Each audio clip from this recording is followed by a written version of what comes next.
Okay, so we're gonna be moving fast today because I don't have a lot of time, which I guess this is good for people to see because this shit happens in real life.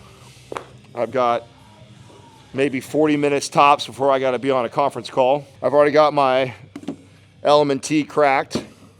We're gonna do the pill form aminos real quick.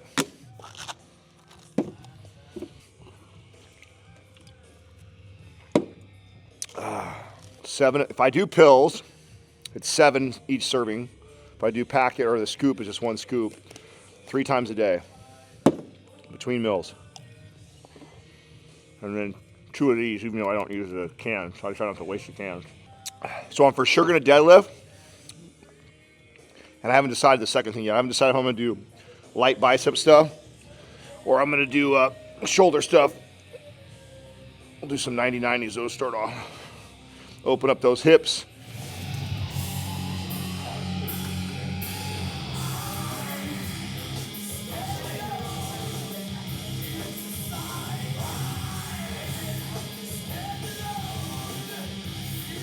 So I really wanted to get into diet today because I woke up at 207 pounds, okay? That's 8 pounds heavier than what we started. And I really wanted to talk to the audience about why that is and why it's not necessarily a bad thing, even though we're not trying to put on weight that fast at all. But it's understanding what I did this weekend. So on Saturday, I ate out 3 times. And at least 2 of those 3 meals were not very traditional, meaning really tough for me to calculate what's in it. Not only like what's in it, how do they prep it? You know, one of them was huevos rancheros for breakfast, and it's like how much chorizo was used, how much oil was used, how much butter, how high of fat meat was it? I mean, you could easily be off on a meal by 500 calories on something like that. Not to mention eating out 3 times. So restaurants, also packaged food, use a ton of sodium to preserve food. So like, and this is obviously like a guesstimation or just an arbitrary number I'm gonna throw out there, but one meal of eating out is like 3 days of clean eating with your salting your food in the context of sodium. So imagine in a day where I eat out, I'm gonna go one more time on each side. I go a day where I eat out 3 times, I probably ate a ton more sodium and I probably got in a bunch more carbs and calories. So I got a couple things working against me there. And not necessarily bad, that's why I wanna get this across, is a really high sodium day, probably extra carbohydrates that day, and most certainly more calories than probably what I technically needed. So maybe I ate over 500 or 1,000 calories in a day, okay? That's not even a pound of body fat. If I ate 1,000 calories over my diet, that wouldn't put not even 1 pound of body fat on me. Yet, when I got on the scale the next day, it registered that I put like 4 pounds on the scale. So the average person sees that and goes, oh shit. And I'm holding water, right? So I don't look good. So not only in the morning time do I get on the scale, it shows that I'm 207 pounds, but I also look puffy because of all that sodium and probably carbohydrates and retaining and holding water. And adding another element I didn't say, there was like sour cream and some things on there that probably are not the best for my digestion. So if I eat any in foods while I'm eating out that I'm a little bit intolerant to, that's also going to hold more water and make me look puffy. But puffy, holding water doesn't mean fat, bad job. Just means I'm gonna be holding water for a couple days. And it normally takes about 72 hours for your body to let go of that water. So the fact that I weighed 207 yesterday, I weighed again 207 this morning, I'm not tripping. We're still staying the course. we'll see where I'm at in 2 or 3 days of back to prepping my meals. And the last thing I want to do is to course correct just because I had a bad read on the scale, or what someone would consider a bad read on the scale, by jumping all the way up to 207 pounds. It's not bad at all. I want to, but at the same time too, I want to be cognizant of having days like that are really tough when you're trying to lose body fat or even build muscle. It's like, because you don't get a really good gauge of how the food is and how much calories are inside the food. And so now what I'll do is, this week I prepped all my meals. I'm gonna have, 3 days in a row right now dialed eating again. And then I'll take a judge of how do I look, where's my scale out. Now my guess is you'll see a pound or two probably come off the scale. It's not fat, it's not muscle, probably just water getting released. I'll feel like I look better and hopefully hold on to the good weight. So, but this is where a lot of people course correct, start kicking up the cardio, cutting the calories hard because they think they really screwed up when they really didn't do that bad of a job. I'm really moving through this mobility stuff kind of fast because I want to get to lifting as soon as we can. So I don't encourage this for everybody, but sometimes you're limited on time. I want to get some good work in. So we're going to do our best here.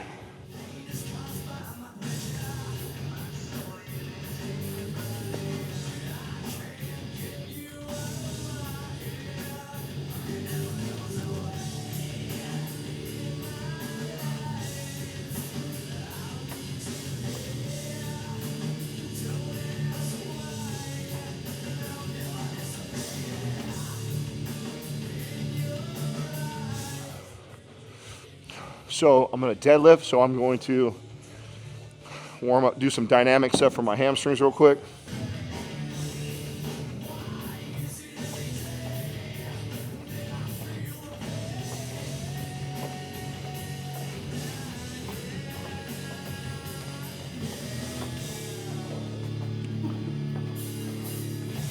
Make sure you guys get Jerry and Sal.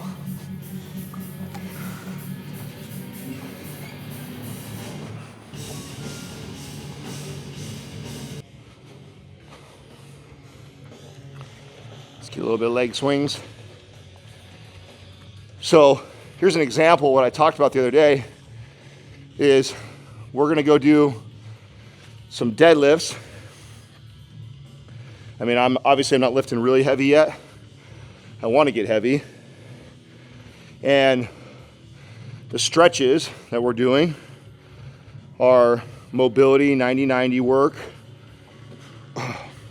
leg swings, leg kicks. And they're all dynamic. I want to call upon those muscles. I want to wake them up. I don't want to stretch them and relax them. I want to get them all firing. So really working on the hip. I guess I could have done forward leg swings and back, by the way, instead of doing the marches. I could have done them right here, right? Something I could have done. I'll show you in a second. So sometimes I'll just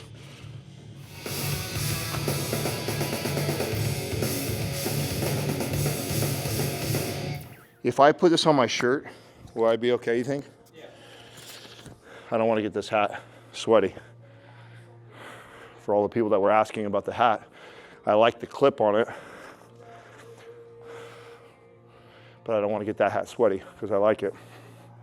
So we are going to do 4 sets of this. Start with the 135. We'll go from there.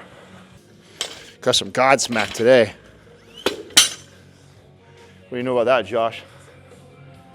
You got some Godsmack in your life? I hope we get to put some weight on here a little bit, just a little bit at least. We'll see how we feel today.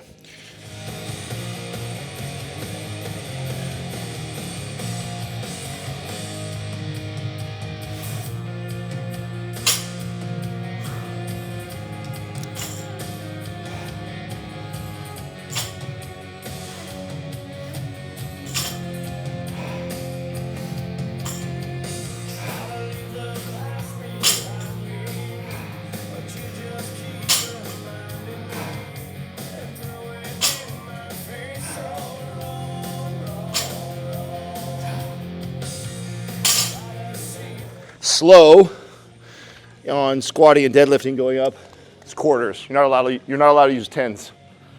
I'm just kidding. That's an old rule. All my buddies and I, when we used to lift, if you're doing a big compound lift, you don't use tens. Tens and fives are for isolation exercises. We're doing compound lifts. We move in quarters. Oh, thank you, D. That's what when do I get like a Vanna White? Huh? D's our Vanna White today?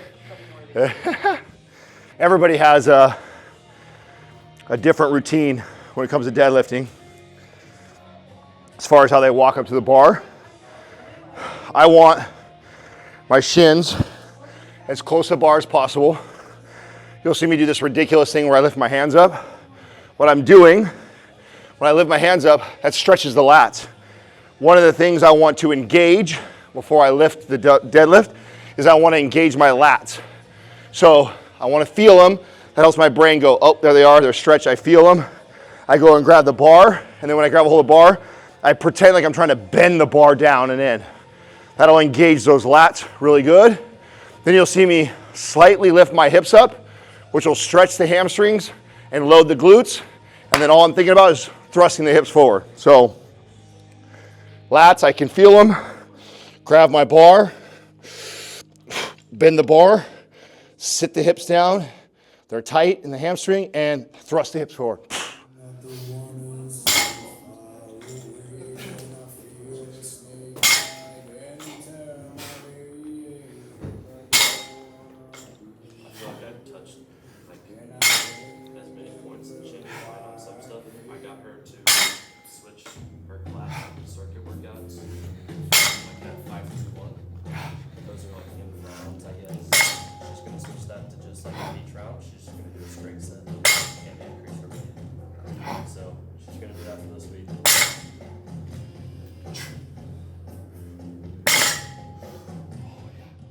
Shout out to Dylan. Pulled out all the slurping for you guys. Look at that, you guys. Trying to appease everybody, right? Can never make them all happy. Probably the number one mistake I see with deadlifts is people think you're lifting the bar off the ground, and you're not. You're not picking the bar up or lifting the bar up like it looks. You're creating tension in the arms and tension in the hamstrings and glutes. And once this is tense, then all I'm thinking about is a lever. And that the lever is my hips driving through, which lifts the bar. So that's the motion. The motion is thrusting the hips forward. That causes the bar to go up. You don't want to think about picking the bar up. It's all a lever. It's a trip. This is one of those exercises that are so technical, and you can practice it a lot until you really start to perfect it. And even to this day, years and years and years of lifting, it still takes me a while to get in the groove. And I'll have certain reps, I'll try and tell you guys when I feel it, where my technique is perfect for a moment, and the bar literally feels like it's 50% of the weight. So most reps, it's a little bit of a grind. Then every once in a while, you hit that perfect tension lever, and then if the bar comes right up. So wild how much is technique. Deadlifting and squatting is a lot like that, especially deadlifting in my opinion. Okay, so walk up to the bar. Want to make sure we're real close, we're even. Gonna activate those lats. Come down, grip, pull the slack out, bend the bar, activate the lats. Hips are up tight, sit back, and pull. Ooh, yeah, that was light.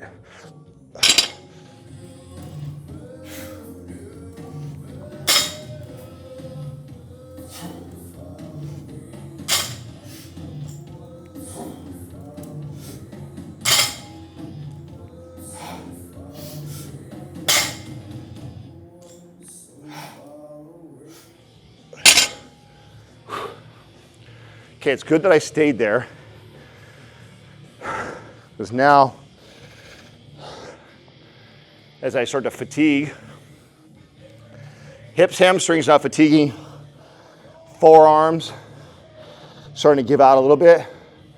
Once the grip starts to go, then I start to feel a little bit of a breakdown. So we'll see if I get 10 again on here. Remember, quality of reps. So if I don't feel all 10 are perfect, which that was right on the cusp. If I had to do 12 or 15, I have the strength to do it, but the muscles were starting to fatigue. There would have been starting to break down on form.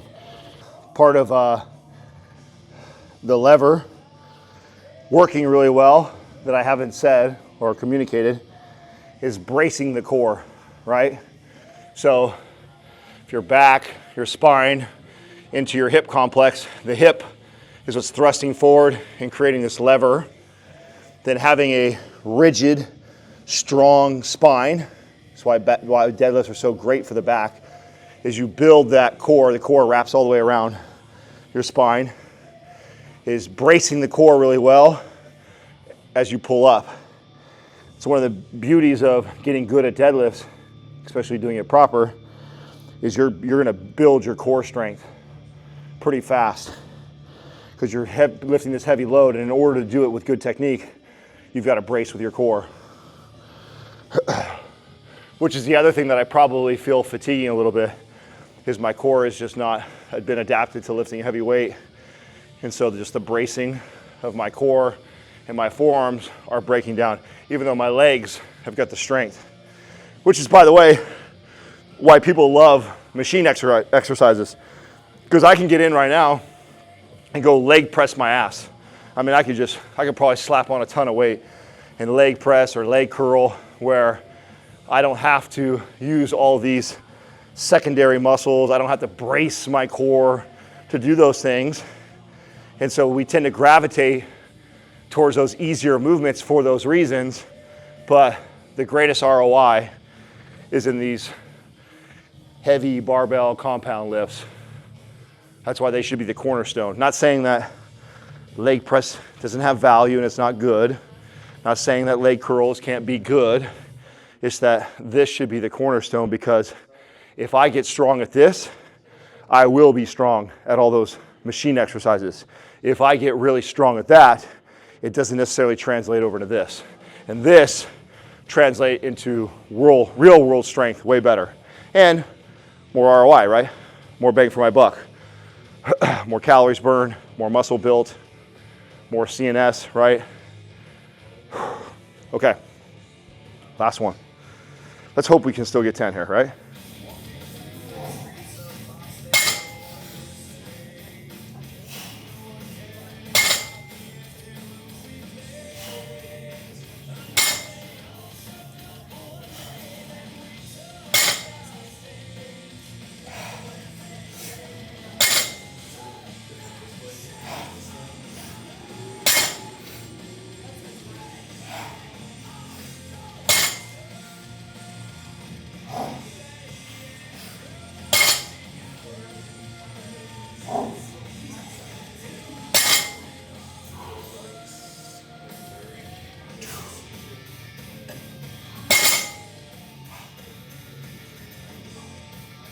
Ho, ho, ho, ho.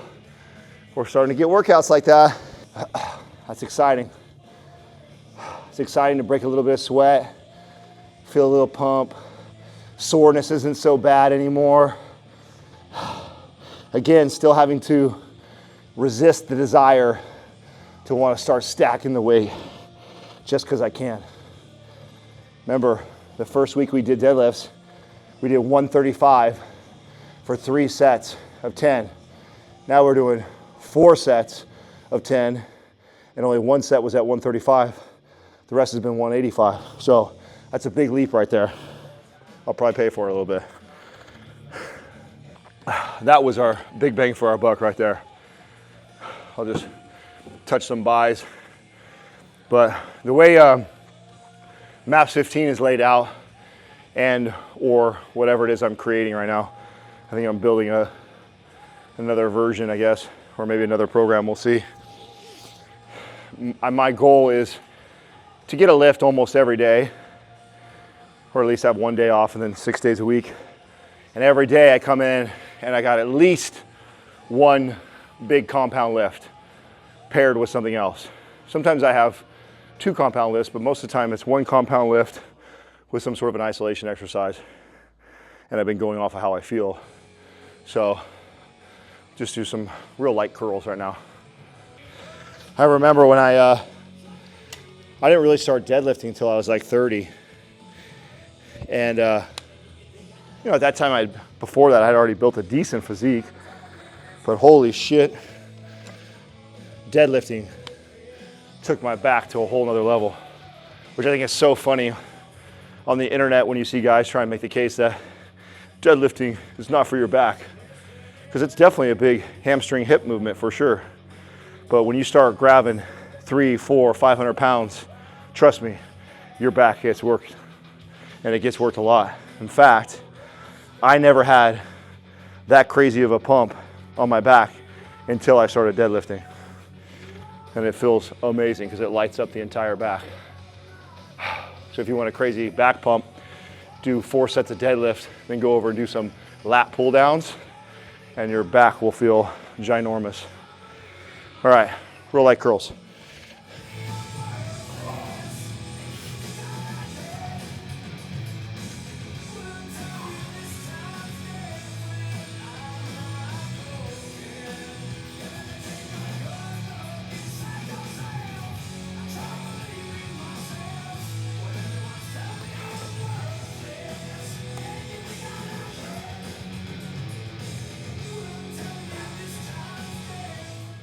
So, update on my chest. Been consistently taking the BPC and the TB 500. Already feel really good, but I learned my lesson, and I'm gonna probably take this entire week off completely of the chest. And then when I give it another week and I wanna come back to traditional lifting, I'm gonna start with like I'm gonna use our MAPS band stuff. So I'm gonna do band work, maybe some light cable work, but just something real light and easy, and stay there for a little bit, even though my stubborn ass will wanna lift, since training my chest is one of my favorite parts. But that was really scary, have that setback. But we'll figure it out. And then what I think I said already, I'm not sure if I told the YouTube series or not, the extra, or what I'm gonna replace the chest volume with is just more leg stuff. So I'll just put the emphasis on that. You going home, Doug? Hey, I'm gonna take the call from the house. Oh, okay, so it's just me in the studio? Yeah. Justin left too, okay. Oh, yeah, cool, okay. I'm gonna come back, but the cleaners are coming at 5:30. Okay. The GLP-1 group's gonna get me all sweaty. You notice the weight on curls too, so light. Big mistake people make on curls, just trying to get loaded way up. It's a little isolation exercise. Any sort of rocking of the shoulders and elbows, it becomes almost useless for your bicep. So I'd way rather have a really light weight that I can really control.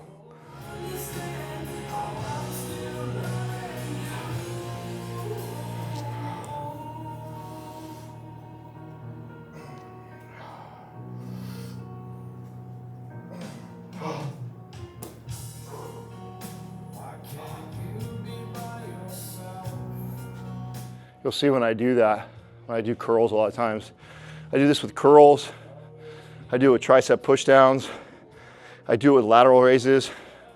When I do movements that I really want to slow down and I want to perfect the form, all isolation exercise pretty much, if I'm standing, you'll see me go into a split stance. The thought process on that is that when I'm unstable like this, if I start rocking or swinging, it'll throw me off balance. So it forces me into good posture, forces me activate that core, and so I can be real strict on the technique. Whereas if I do this, bilateral, right, both feet on, I can do this. I can do this, I can arch my back to get it up, and I can cheat the form by me putting on my weight and almost pretty much balancing, it really forces me to slow down the movement and focus on the curl. And again, it's not a compound lift, right? You're not gonna see me do silly shit like that when I'm doing a big lift that I wanna lift a lot of weight. But when I'm doing isolation exercises and I'm trying to target a muscle, I want a lighter weight, controlled, really focus on the squeeze, really think about the time under tension. That's what we're trying to do here. I feel like the shirt today is appropriate too. I noticed that earlier. It looks like. You like that? That's my chest getting tore, right? Everybody has a plan until you get punched in the face. I had a plan. I got punched in the face. See how I figure things out, right? This is the beginning of week 3, is that right? Is that right? Beginning of week 3? So I think somewhere between weeks 4 and 6, I'm gonna get in for another body fat test just to see how we're doing. I feel pretty good though. All right, last set, we'll call it a wrap.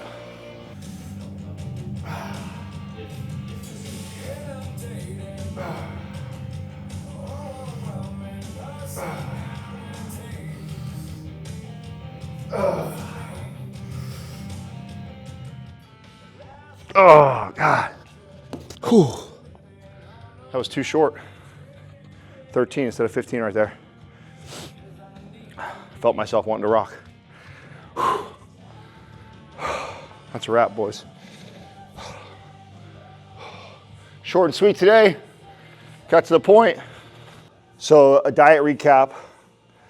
If I didn't already announce it on here, make sure you're following me on Instagram. I'm trying to keep people up to date on the diet stuff, but I'll give you guys a quick recap because today marks the 8th day of tracking. So I have a full week plus of where my calorie intake. So we're averaging 2755 in calories. Maybe up or down a few hundred. Most important thing is that I have a gauge, an idea where it's at. So 2755 calories. The thing that I'm paying the closest attention to is protein. And our protein was averaging 192 grams, which is excellent. We came from like probably 90, maybe even less on some days, and then worked our way up the second week and into the third week, and now hitting around 190. I want to be about 210. So 210, even 220, but I'll take 200 mark is a good place. We ain't losing at 200, let's put it that way, especially if I'm stacking these EAAs with me. So kind of the rule of thumb is whatever your target body weight is, hit that in grams of protein is a pretty good gauge. So, and again, it's an easy generic number. It's not precisely what the science says for all my science dorks. I did stop the GLP-1. So today I would have been my GLP-1 shot, which I was just microdosing. But because I already see how hard it is to hit over 3,000 calories, I've cut that out completely. I thought maybe I could keep the microdose because I like the benefits of the psoriasis. Who knows, maybe later you come back, but for now, I'm completely off. No more GLP-1. As far as supplements, the EAAs, LMNT, and creatine are the 3 staple supplements. The peptides, the thymosin beta, and the BP157 is what I'm injecting. And then my testosterone shots that I take once a week. So those are the consistent ones. Real quick for the trolls on the YouTube channel that have already annoyed me about, oh, we'd like to see you do this natural. Piss off. Go follow some young natural kid. I'll never be natural again. So I've warned, the reason why I've talked about this openly on the show for so many years and why I encourage kids in their 20s, don't make the same mistake I did. I abused steroids when I was 21, 22, 23 years old, like an idiot, using it, period. I shouldn't have been, and then using too much of it at that. And then I also got into competing where I used it. And then I went through a period of my life in my 30s where I wanted to go all natural, and I expressed that on the show for 3 years. We documented that journey. I had holistic doctors working with me. I had Sal doing supplementation for me. I was working on sleep, diet. I had a stack of all natural stuff that I was doing for 3 years, and it was miserable. I was using red light therapy, everything you could think of I was doing holistically to bring my hormone levels back, and I just could not get the numbers above 300. And so at that point is when I just went back on a doctor's prescription. My blood gets monitored every 3 months. They started me off at a really low dose when I first started. They started off at 125 milligrams a week. What they found is, and I forget how they explain this, Sal could probably explain it better than me, but my body uses test really fast. So I'd have a big swing, and then I would have a big crash. So by the 7th day, that 125 shot, I would be below than when I started. So I'd actually come all the way down to like 250. So then they bumped me up to 150. We still saw now I was back at 400 on the 7th day. Then they bumped me up to 175. Now I was starting to be about 300 or 400 by day 7. I probably could have stayed there, but they say, let's go up to 200 and see how you feel. 200, taking 200 milligrams a week for me, when it gets to day 7, my testosterone comes back down to about 500-600. Which 500-600 is like I still feel really good. Now I'm peaking up higher right after the shot, obviously, but as the week goes on, it dips off. And my body just cycles through faster than the average person. But the doctors started me at a 125 dose, and they inched me all the way up there. And that was over the course of 4 or 5 years of us testing and doing blood work. And so today, every 3 months, I get my blood work monitored by our partners, Transcend, meet with a doctor, we check all my levels, and we have found the perfect dose to manage all my hormones. And it's the same dose that I looked at when I was soft and out of shape just less than 6 months ago. It's the same dose now. It's the same dose that you saw me at the end of my bodybuilding career. Like, once I figured out kind of a healthy dose for me, we've been kind of maintaining that for over a decade now. So that's the idea. And I've already accepted that I'm probably gonna have to do hormone therapy for the rest of my life, which whatever, it is what it is. So, but for the people that are commenting, wishing that you'd see me do it now, you're not going to see me do this natural. I don't want to. I don't plan to, and I'd already tried that. So that's why.